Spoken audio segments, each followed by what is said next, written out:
Uh, Last night, like I said, we responded to the 100 block of Roy Street for a priority one welfare check. We were notified that possibly a juvenile was possibly deceased on the floor. The dad was reporting on this. We arrived on location and did find locate in the main room of the house uh, a 5-year-old juvenile male covered in blood with trauma to his head, chest area, and appears to be lacerations to his neck and also left cheek area. We notified Life Flight, and we life flighted from the area and went to Herman Memorial and as soon as he got to Herman Memorial, he was straight to the operating room to cover some of his injuries. We notified our detective, got a detective bureau out there, and they took over our scene since it is obviously going to be a capital offense charge. Well, we're police officers. We kind of trained to deal with different ones. However, this one last night was one that you don't forget. As you arrived, the smell of blood and of course seeing him covered in blood is something that you hope never to see in your career. But as far as other than the blood issue, the house was quiet.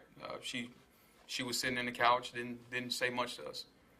Well, it's shocking, even to us in law enforcement out here. Something we don't deal with on a yearly basis, which is good for us. However, I think it's something that we have to take consideration and kind of work more with our community, and we are a community-oriented police department.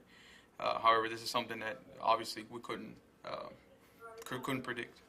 No, sir. We don't have no history on that address. We don't have no history with her. As far as we know, she's never been arrested or been handled by law enforcement prior to this incident. He stated he arrived home. He saw a little bit of injuries.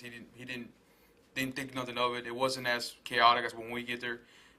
He heard some sounds. He saw witnessed his wife assaulting his child, and that's when he called 911. When he left the house, he called us to flag us from the roadway to make sure we get there quick. That's when we believe the other injuries took place as far as the cutting part.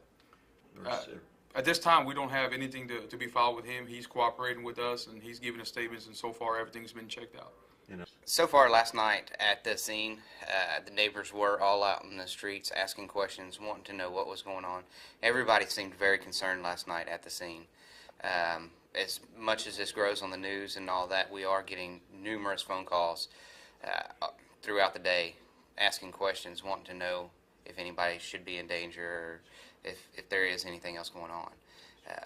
Right now, she is in custody, so we do not have to fear about anyone being in danger right now. Last night during interviews, she stated that her son was infested with demons, and she was trying to stomp the demons out of her son. Once she stomped the demons out and it was not helping, she furthered with a knife and slit his throat and then began to stab him in the head. Supposedly they are a very Christian-oriented family, and she believed that spirits were telling her that she needed to get these demons out of her son. It's not a bad area. We don't have frequent calls in the area. For the most part, our city is very quiet. It was shocking last night to pull up to that address.